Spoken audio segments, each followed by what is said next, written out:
Invasion extraterrestre, climat post-catastrophe, de lycéenne en quête d'identité. Seul le volume 1 est paru, mais il recèle déjà toutes les prouesses artistiques du maître Asano.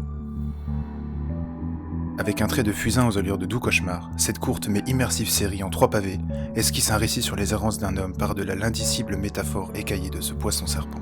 Voilà fraîchement débarqué la 8ème saison de la série JoJo, propulsant la licence en tant que l'un des meilleurs mangas d'aventure.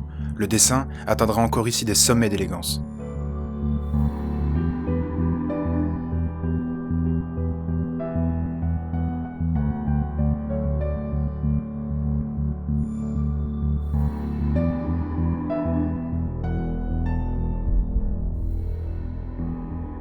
Au premier abord, le ton est léger et enchanteur, mais peu à peu, une trame plus sombre se dessine.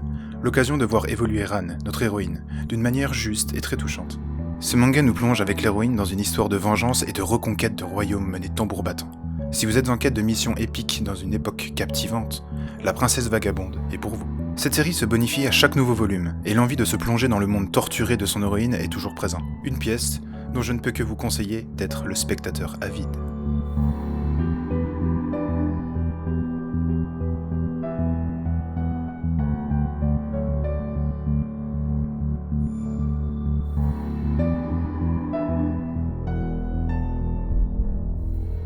Encore une fois, le mangaka a su déployer ses capacités hallucinantes en termes de dessin et de composition des pages. C'est la marque des grands auteurs. Les fans plongent dans un univers qu'ils retrouvent avec plaisir, du grand art. La mangaka nous apporte un titre très audacieux tant il ne ressemble à rien d'autre. Le rendu visuel en est presque minéral, le scénario est plein de promesses. Un manga original, esthétique et sensible. Eldo Yoshimitsu pousse très loin les limites que peut offrir le manga en termes de composition des pages. Nerveux et élégant, ce manga offre une véritable plongée dans une histoire de Yakuza.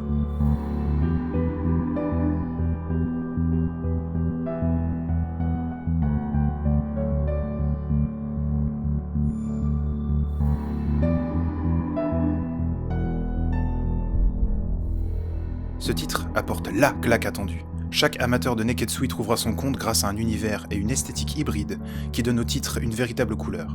Un manga au succès mérité. Mélange de récits fantastiques et de tranches de vie pour manière de stand, ce manga au rythme extrêmement soutenu permet à Araki Hirohiko d'affirmer tout l'esthétisme de son travail dans ce 4e arc. Le mari de mon frère n'est pas qu'un manga sur l'homosexualité, mais avant tout un titre humain sur la différence et la compréhension de l'autre. Les questionnements se font de manière logique, sans être forcés.